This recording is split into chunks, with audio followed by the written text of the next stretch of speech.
A very exulting and a warm morning to everyone.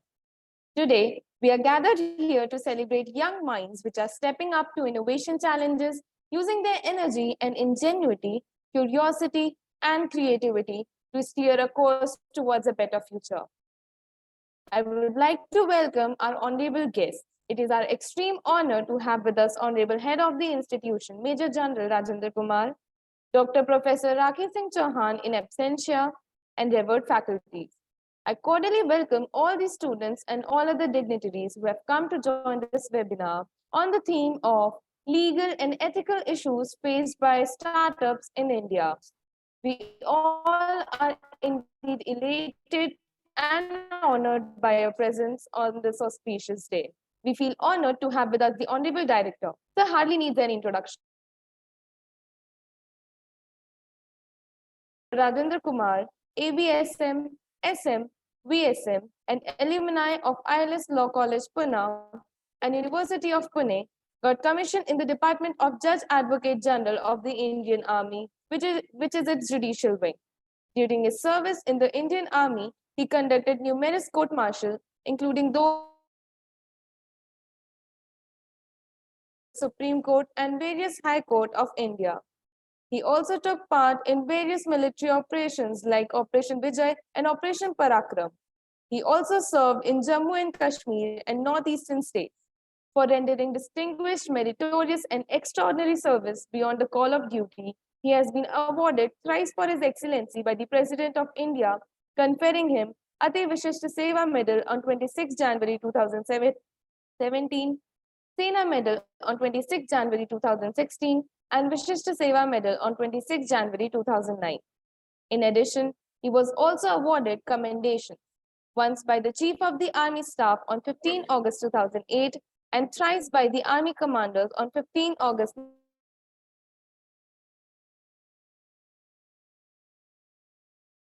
meritorious and outstanding service in the Indian Army. Later, he rose to the highest rank of Major General in the Department of the Judge Advocate General and retired as the Judge Advocate General of the Indian Army. Now, I would like to invite our Honorable Major General Rajendra Kumar to please enlighten the audience with his words of wisdom. Please, sir. Okay, am I audible now? Yes, sir, you're audible. To begin with the beginning, let me have this opportunity to welcome Mr. Mudit Dayal, very smart and handsome, our guest. Thank you, sir. The topic chosen is intellectual property and media entertainment, intellectual property, legal and ethical issues faced by startups in India.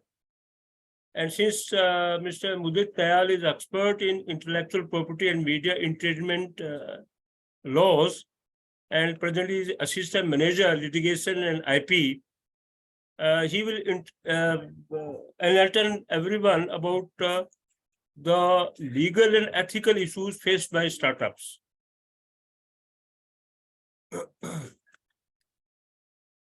Let me tell you that legal and ethical issues are very important for starting startups. Now, coming to legal issues, main thing will be licensing and permit issues.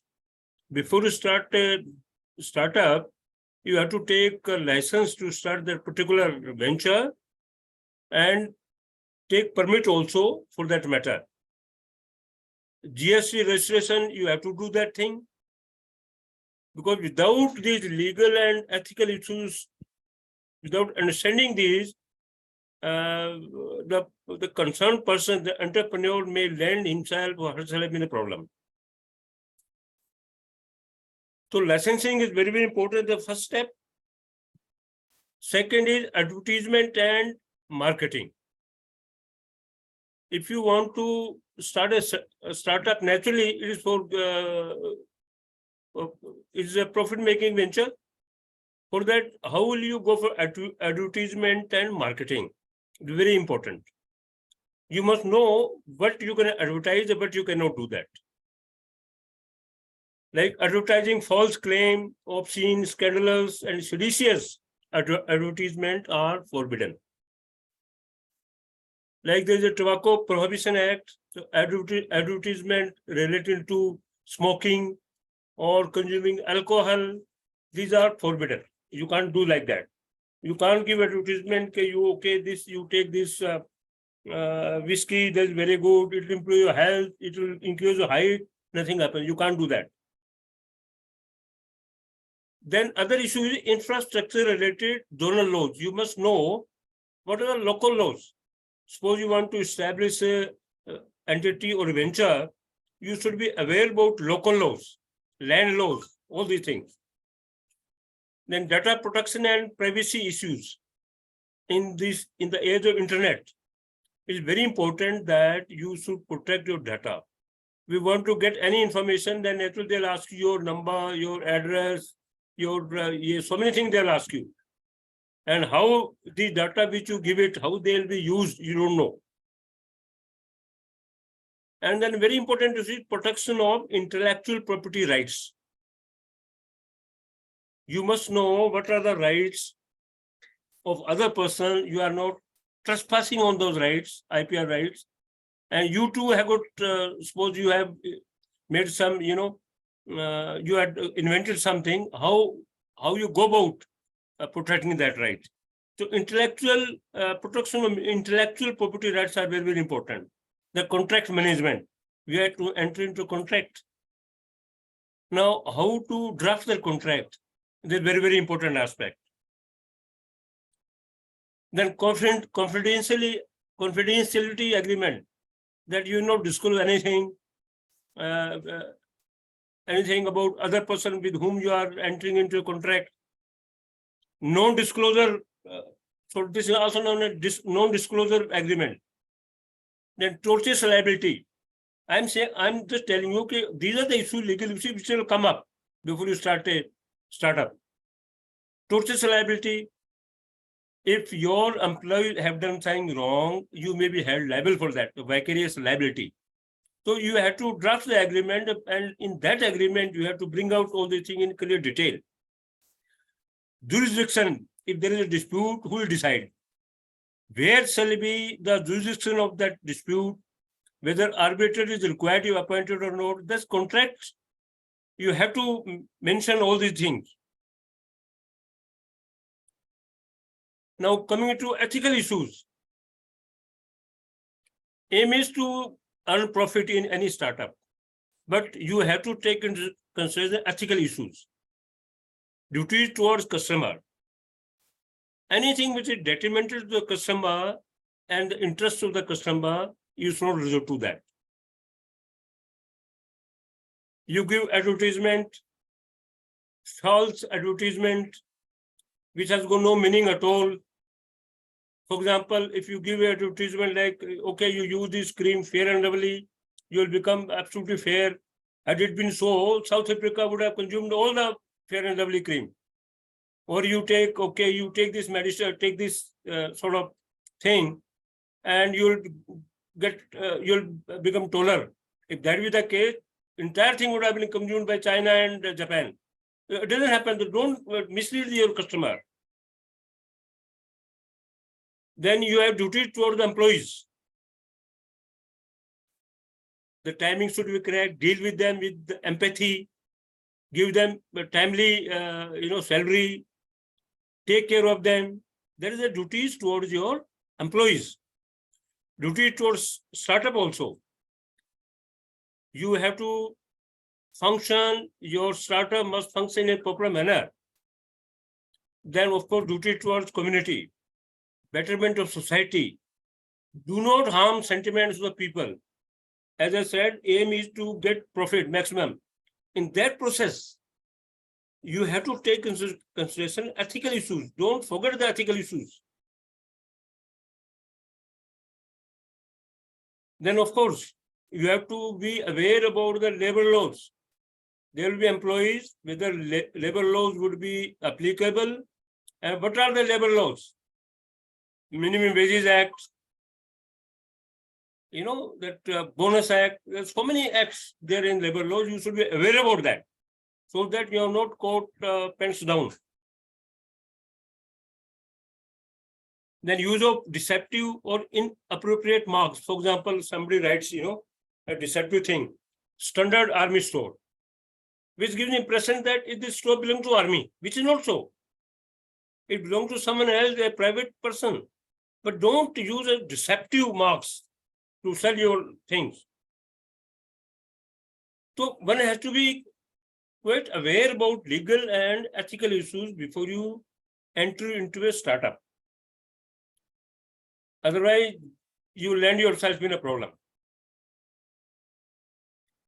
And Mr. Mudit Tayal is expert in this intellectual property and media entertainment lawyer. He will take you through all the important issues. So without taking more time, I will hand over to the anchor for further proceedings. Thank you. Thank you so much, sir, for your wise word. Friends, today we are living in the midst of an information revolution, and that's where young budding startups come into play. Startups are young, rapidly expanding businesses started by one or more entrepreneurs. They're in the early stages of development and have limited resources and experience. Even though the Indian government has taken several initiatives to encourage the growth of the startups in order to promote entrepreneurship and employment by providing easier IPR facilitation, a favorable taxation system, and easier compliance for the setting up of companies. Startups in India still face numerous challenges of funding, insufficient skills, and a lack of marketing strategies. Over that, startups have obligations to operate in compliance with laws. Failure to respect the laws can give startups serious problems such as fines, punishment, revocation of licenses, expenses in litigation, etc. And that can adversely affect the limited capital of startups. Now, a question that comes to all of our minds is how to overcome these issues. What are the remedies in such situations? Hence, to answer all our queries and give us clarity about the same, we have our guest of the day, Mr. Mudit Tayal, with us. Mr. Mudit Tayal, litigation and regulatory team at Viacom 18 Media Private Limited, which is one of the leading firm and media company of the country.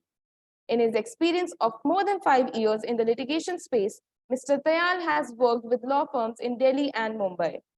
Prior to joining Viacom 18, he has been working with Sri Krishna and Associate as a senior associate and represented the leading OTT platform and production houses on contentious and non-contentious matters, including those related to media and entertainment, trademark, copyright, and other commercial disputes.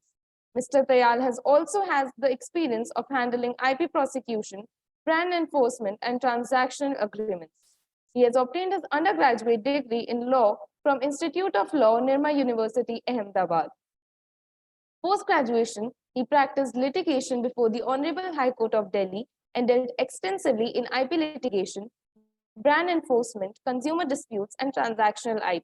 He has been a part of the team involved in several landmark judgments of the Honorable High Court of Delhi and Bombay.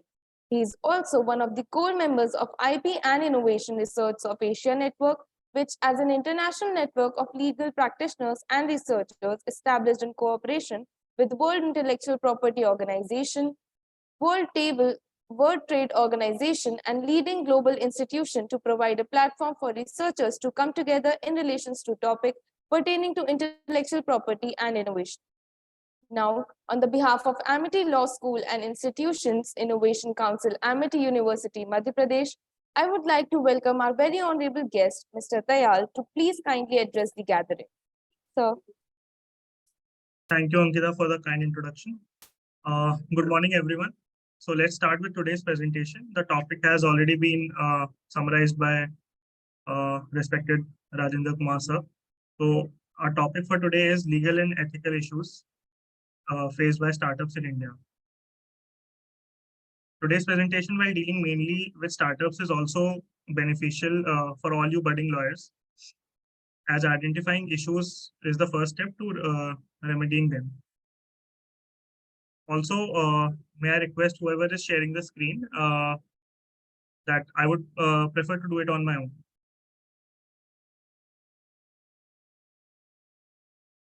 Thank you.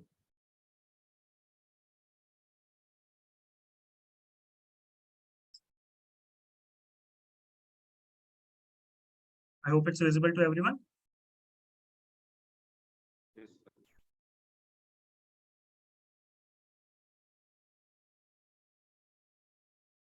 Okay, let's move forward.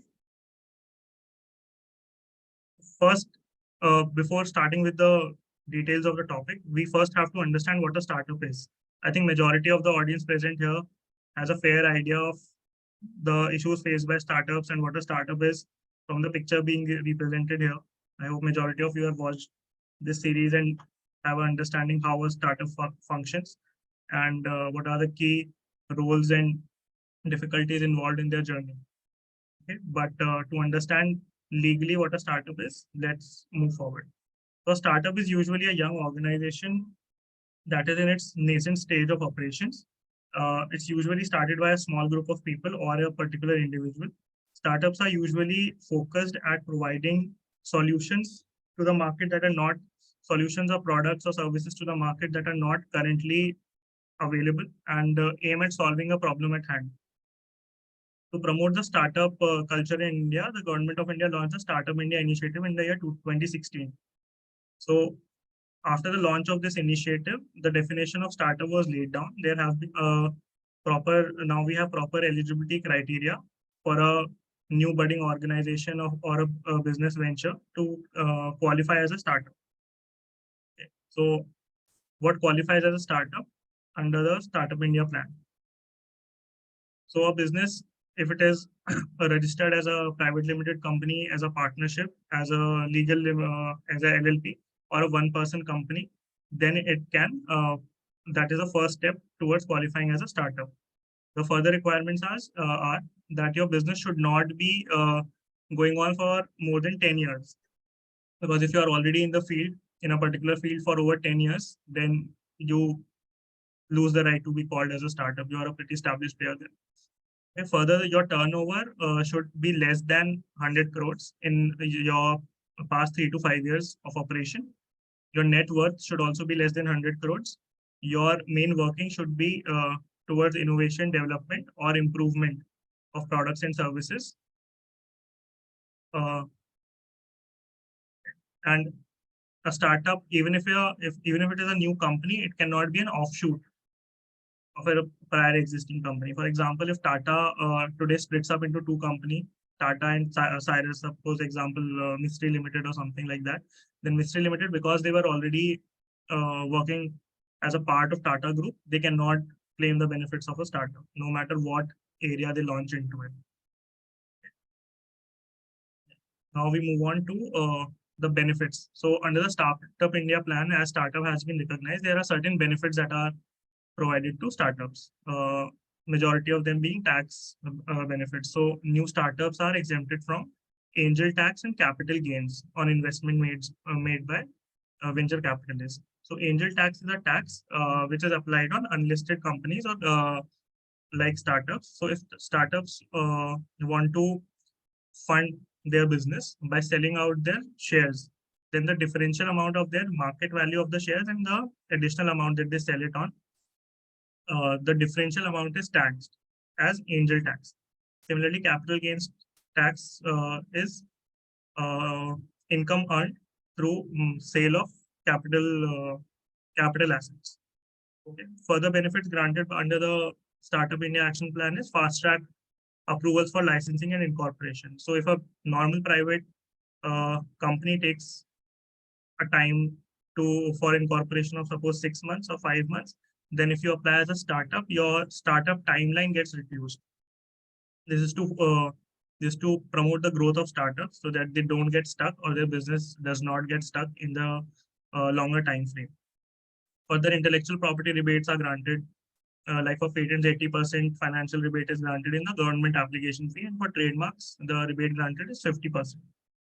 Okay, the government has also decided to grant certain exemptions in their own tenders. For example, when a government PSU launches a tender or opens up a tender, there are usually requirements that the company filing for the acquisition of the tender, they should be functioning for the last 5 years or they should have a particular turnover. But these requirements are usually relaxed for startups. Now moving forward. that deal with the legal issues that startups face. Majority of these have been summarized by Sir. We will try and deal with the said issues mainly through examples and not through just applicability of laws. Okay. Also, while I understand that we might be having a question answer session at the end of the presentation, but in case any of you have a doubt in between the presentation, please feel free to raise your hand or unmute yourselves and ask any query that you might have, because sometimes it happens that by the end of the presentation, the queries get lost. Okay. Also, let's try, if you have any queries, let's try and make this an interactive session rather than it being a broadcast from my end. So let's move forward. So the main four headings of legal issues that are faced by startups are: first, regulatory compliances.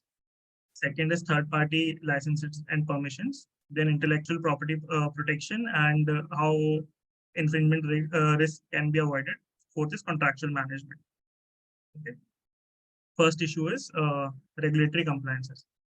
So like any other company or business, even a startup has to go through a lot of regulatory compliances and registrations. Like you first have to get the company, LLP or partnership incorporated. Further, if you are a specific type of business entity, you might end up needing additional government permits. Like if a restaurant has to offer foods, you need a food permit. If alcohol is being served, you need separately a alcohol service. If you are going to deal in guns or some weapon related, or if you are a shooting range, for example, you need a weapons license to operate weapons at your premises. Okay. So while majority of these permits and licenses, when we start a business, we seem to know that what will be applicable to our business from the very nature of the business. But there can be multiple instances wherein the regulation or compliance does not seem to be relevant or directly applicable to a particular business, and startups being unaware about the special applicability of particular requirements, they might end up not following them, deeming the said permits to be inapplicable to them. For example, an FSSAI license is usually required by people operating in the food industry, like hoteliers or people who manufacture food products. But this license is also required by people who package, store, and transport food products. So, for example, now currently, like we have real-time food delivery services like Swiggy, Instamart, Dunzo, Blinkit, Zepto, Big Basket. Also, players like VFast that just transport food from one person to another person. Like you can send food to one of your relatives if you want. So though these entities are not directly operating in the food industry, but a FSSAI license is still applicable to them. So there are situations like this when startups have to be more cautious and they have to obtain specific and expert legal and industry guidance to become aware of what all regulatory compliances are applicable to them. Okay.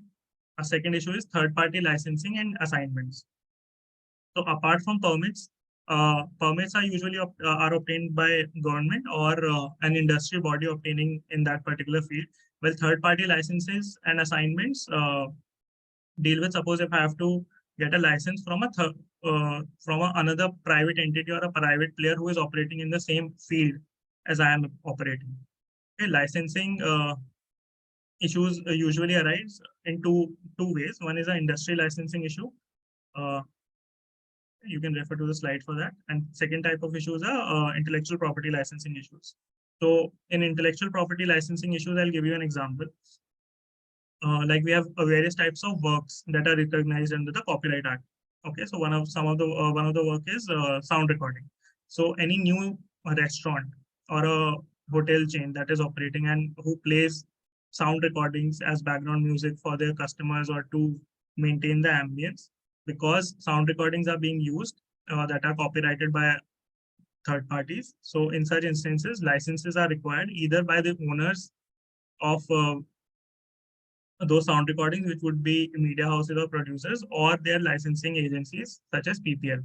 Similarly, like some restaurants have a system of live performance of music. So the underlying work that is being used in such live performances is the literary work, that is the lyrics of those songs, and the musical work, that is the music of that song. That live performance does not mean playing of a sound recording. So in such instances, licenses required from IPRS.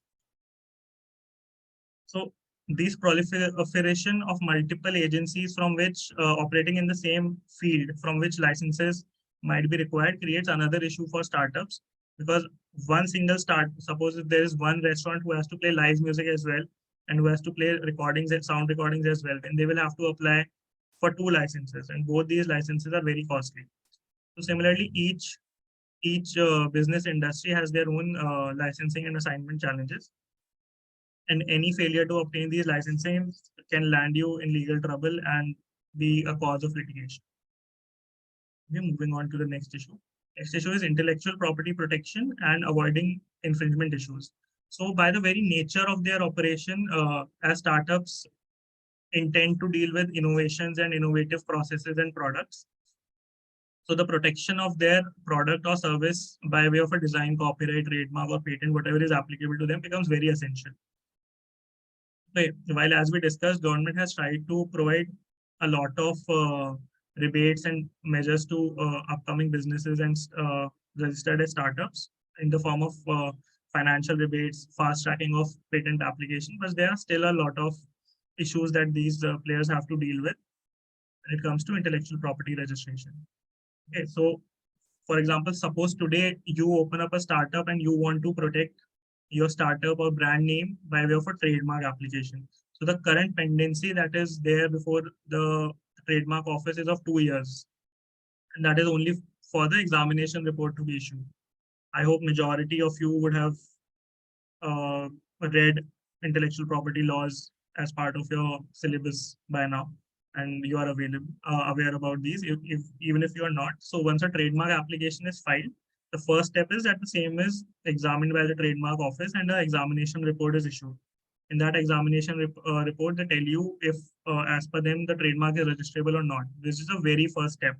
So even this stage, currently, due to the backlog created due to COVID, the pendency for obtaining the examination report is 2 years. And in case an opposition is filed against your trademark application, then it might happen that you receive your trademark application registration after a period of 10 years, which is the very duration of a registration. So by the time you receive your registration, it might happen that it has already expired. Similarly for patents, while the official government filing fee for patents has been reduced by 80%, which used to be a very high cost affair for industry, it still is for non-startups.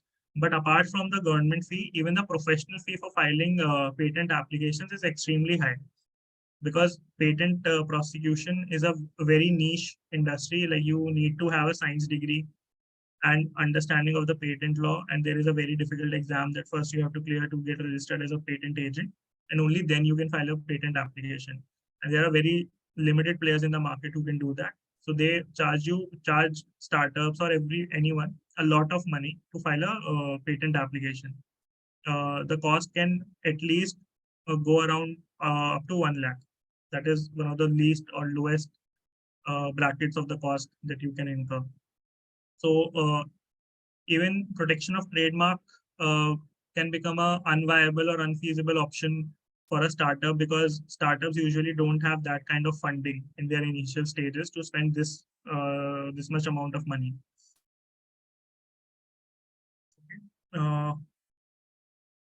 Yes, let's move on. Next one.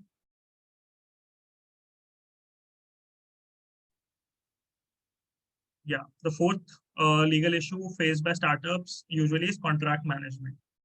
Like when people enter into a new industry setup, their main focus is on their product and how to further push that product or advertise it or market it in the among the common public. And the focus is usually not there on contract management, or if there should be specific contracts with employees, or how to protect your product or make the business safer through various contracts. Okay, and thus this is usually a neglected area. However, I'll draw your attention to some of the agreements that are very keen and essential for every business, especially startups. So, like each startup needs to have an agreement with its co-founders internally, like how the profit sharing is to be divided, what are the roles and duties of each member or each co-founder in the industry, what will be the salaries that will be drawn. So as you might be aware, initially, majority of the startups, what they do is that co-founders don't draw out salaries. What they get is ESOPs, like profit sharing in the startup. Once the startup starts to make profit, then they start earning their money. And initially, they don't have salaries, while some of the founders might insist on having salaries. And later, suppose if the startup does not end up earning money, then the founders who were only solely reliant on ESOPs might end up creating issues that they haven't earned anything at all, despite spending huge amounts. So all these issues need to be contractually made secure. There should be watertight agreements with co-founders, and not only just co-founders, startups, though they have a small team of employees, but with those employees, you need to have proper employment agreements. Otherwise, it might later happen that there are several issues. Like currently, we are seeing issues of moonlighting. While some people don't see any issue with it, but as a startup industry, because your core idea or your innovation might be so unique that you might not want your workers or your employees to also be working at some other agency, which might pick up upon your idea and launch an offshoot of your startup. Okay, another type of contractual management one that needs to be worked upon is NDAs. So because startups have while startups need to pitch their product and their services to a lot of people, and so under intellectual property, an idea is usually not protectable. So suppose if I have a story, or suppose if I have an idea for a very innovative product, but I don't have the product ready till now, for which I will need funding, and for that funding I will pitch to a lot of people. So at the time of pitching my idea, if I don't have non-disclosure agreements with my prospective investors, then they might, because they have all the resources, they might end up launching the product on their own. So non-disclosure agreements with the prospective investors and your employees is very essential. Now we can proceed towards ethical issues.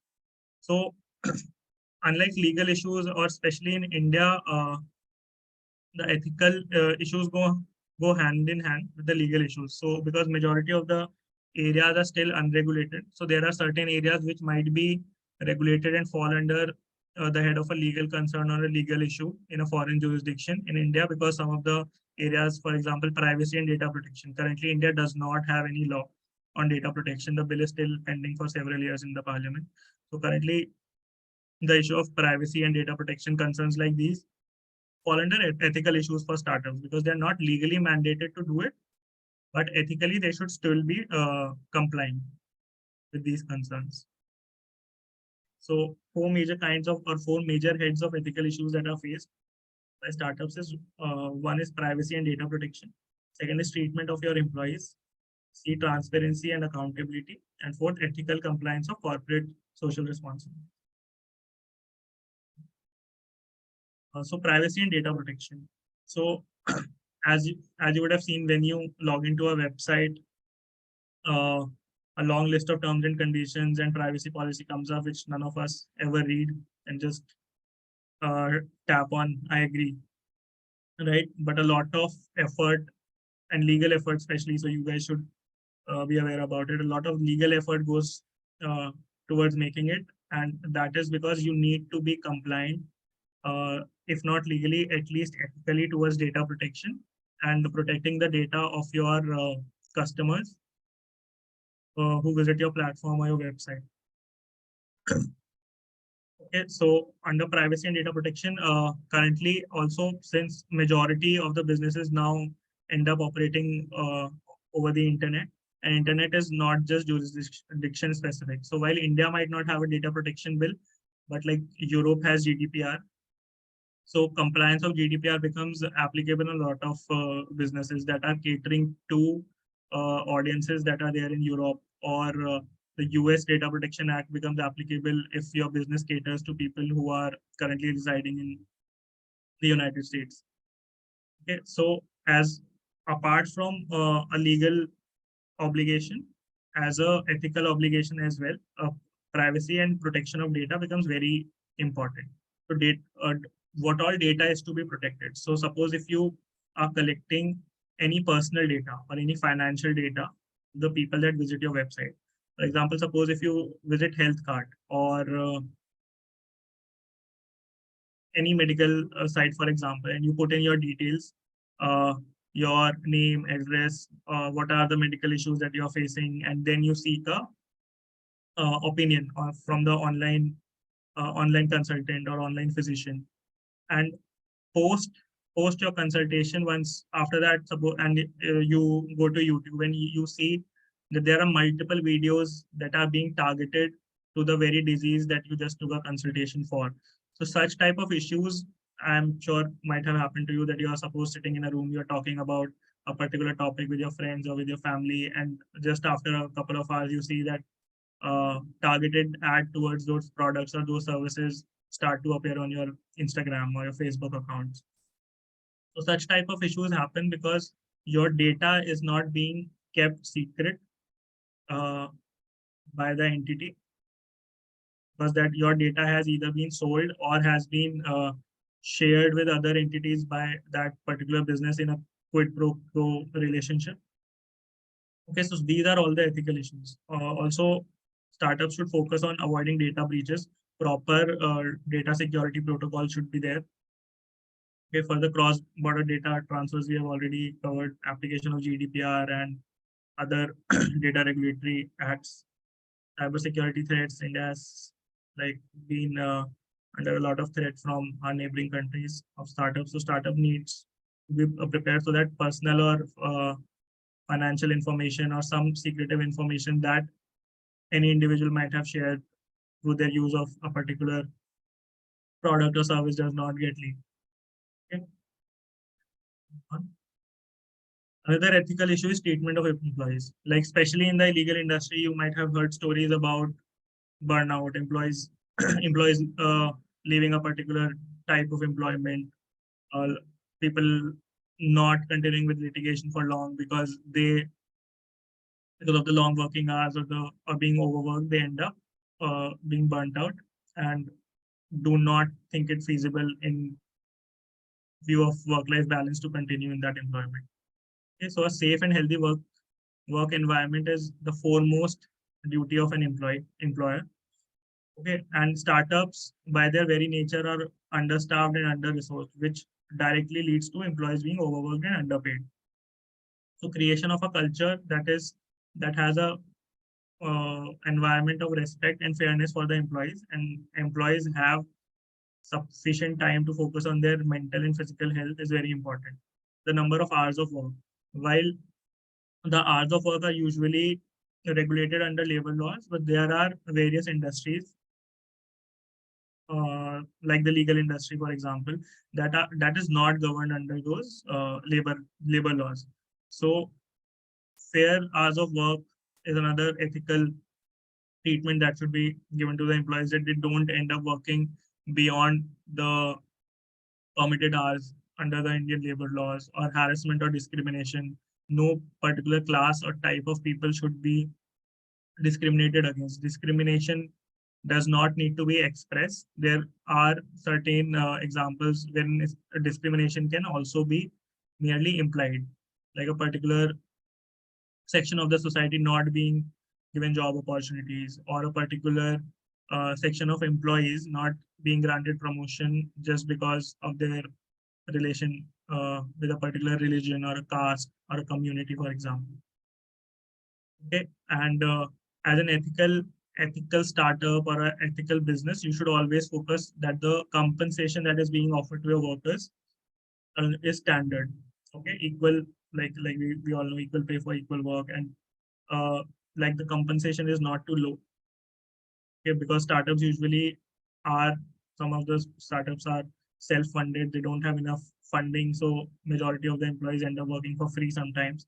So these are certain issues that need to be addressed.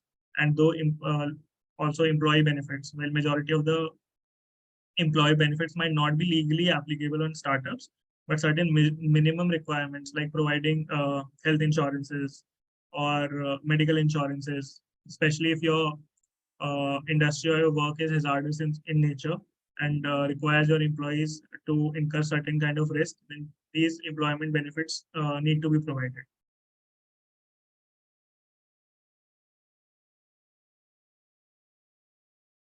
Then we will move on to the next issue at hand, which is transparency and accountability.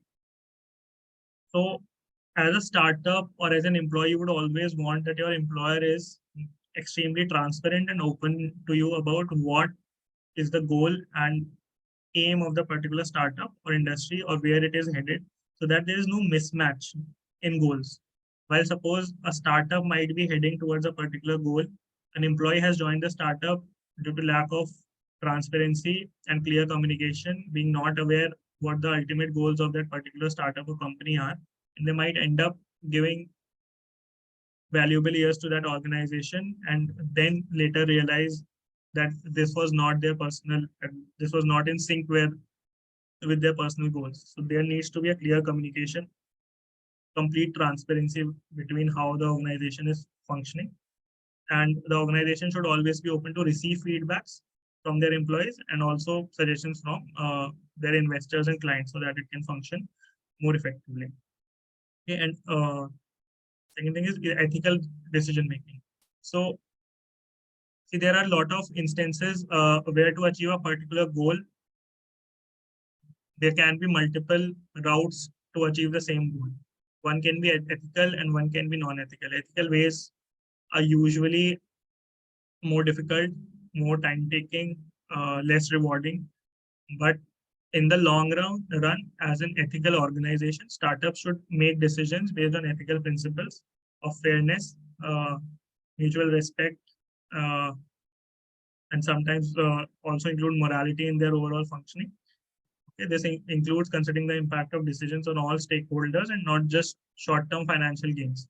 So considering only short-term goals for an organization and taking rash, unethical decisions might result in long-term losses. Okay, and there should be accountability measurements and mechanism in each startup. Okay, startups should establish mechanisms for holding themselves and their employers or even the founders responsible in case of any irregularity coming out of a business relationship. Now moving on to a almost final slide, which is ethical compliance of corporate social responsibility. Right, corporate social responsibility is now a legal mandate under the Companies Act, and all companies are mandated that 2% of their annual revenue or annual turnover should be dedicated towards CSR. Okay, but that CSR should also be ethical, and majority of this, the CSR requirements does not apply on startups, but still, if a startup is dwelling into CSR, their compliance to the same should be ethical. Okay? So one of the main issues of ethical non-compliance in relation to CSR is greenwashing. Greenwashing is suppose when a company projects itself to be extremely environment sustainable or environment friendly, while its products or its services or the work that it does is not as environment friendly as is being advertised or marketed. Okay, so as on the screen, you can see the example of greenwashing is McDonald's paper straw.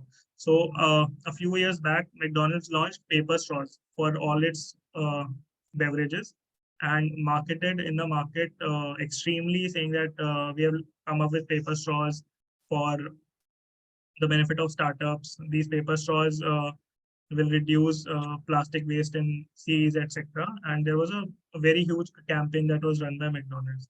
However, later on in research, it was found out that the very paper straws being used by McDonald's, though made of paper, they are made of a certain quality of paper that cannot be recycled, and thus it does not solve any environmental issues.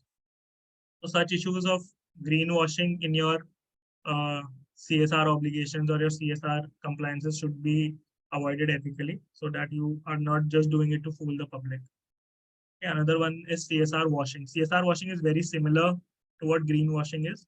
While greenwashing is limited to environmental uh, fraudulent claims made by industries, CSR washing is a general claim or non-environment related false claim being made by an industry to promote itself and among the customers.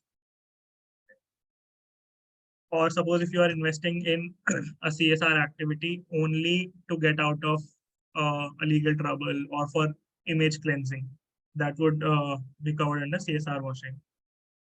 Okay. Sometimes startups, due to not being aware of what the other entity is functioning is, they end up spending their CSR funds uh, in an organization that is directly in conflict with what their principal aims and beliefs are. An example of this would be, suppose there is a vegan company that only works in vegan products and advertises heavily against animal cruelty and things like that. And then in their corporate social responsibility, they end up funding something that is heavily reliant on animals, like something related to leather. For a vegan industry, even milk or dairy products would count. And apart from this, there are general ethical compliances that all startups and industries to take care of, such as what their carbon footprint is. Like currently in the news, there is a lot of talk about fast fashion as opposed to slow fashion or sustainable fashion. Fast fashion is something that involves a lot of chemical usage and is very harmful in the long run for the overall environmental impact. So if you're a new startup, you should always ethically try and focus on ways to manufacture your products in an environmentally sustainable way, so that in the long run, your product is not harmful, not just for the users, but even for the environment. Now we have some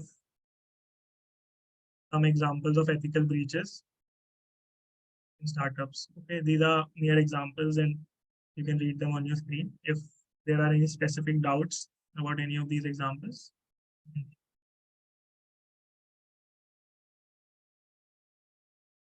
If any of you have any question in relation to any of the slides, please feel free to raise your hand or directly ask it. Thank you, sir, for this wonderful session. Now, with your permission, shall I ask the questions are raised? Please, please. Okay, sir. So the first question is brief about interaction between data protection and IP.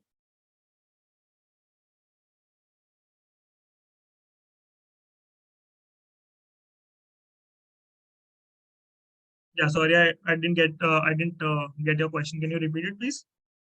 Okay, sir, sure. Sir, brief about interaction between data protection and IP. Election between data protection and IP.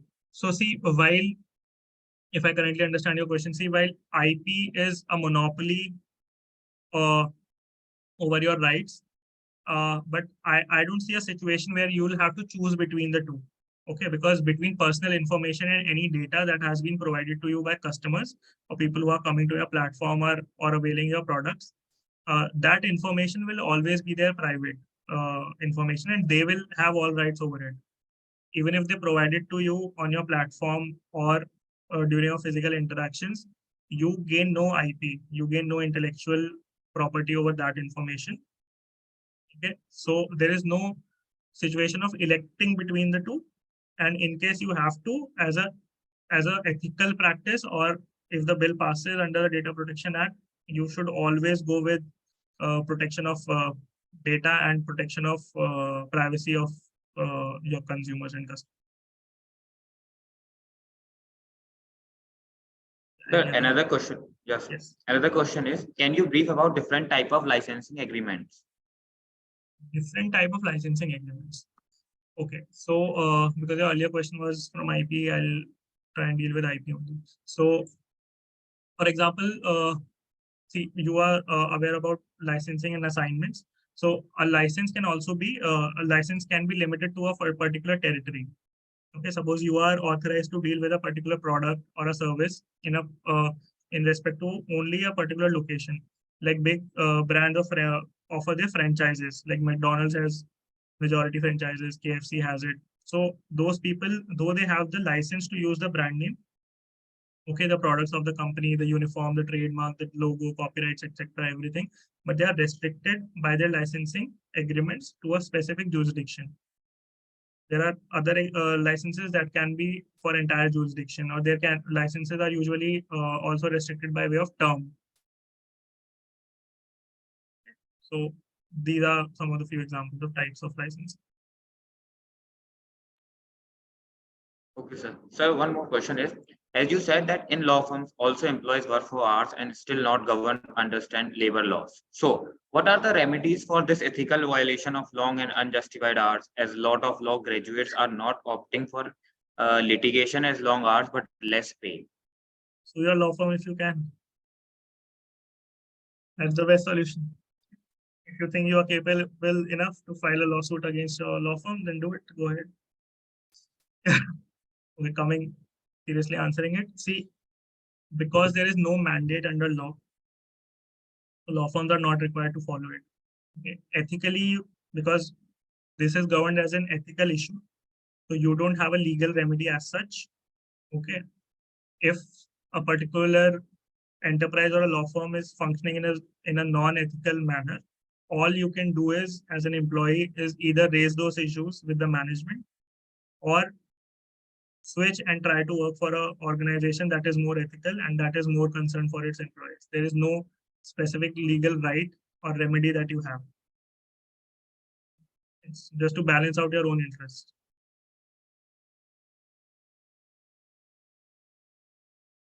Sir, the last question is green governance and greenwashing same?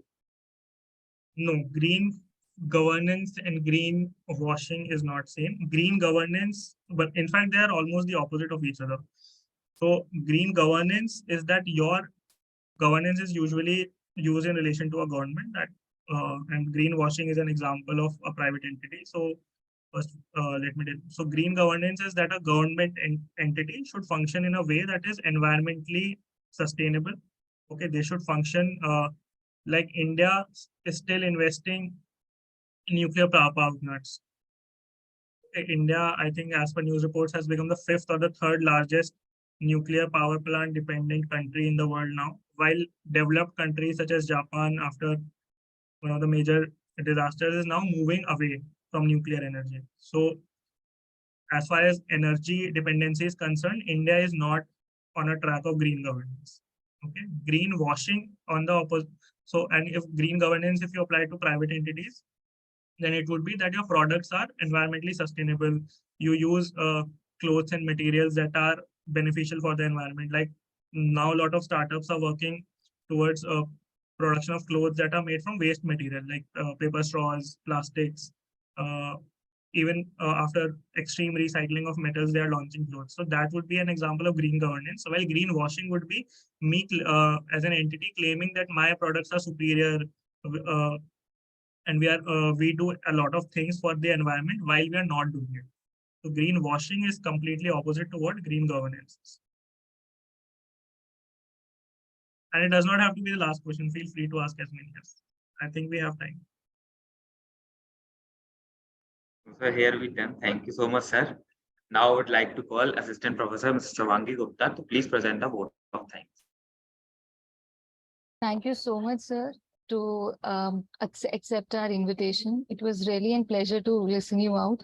You lucidly cover all the aspects in relation to the startups, like the theme stated that the legal and ethical issues. So all the legal issues in relation to licensing, assignment, data protection was very briefly and very aptly covered under the duration of the session.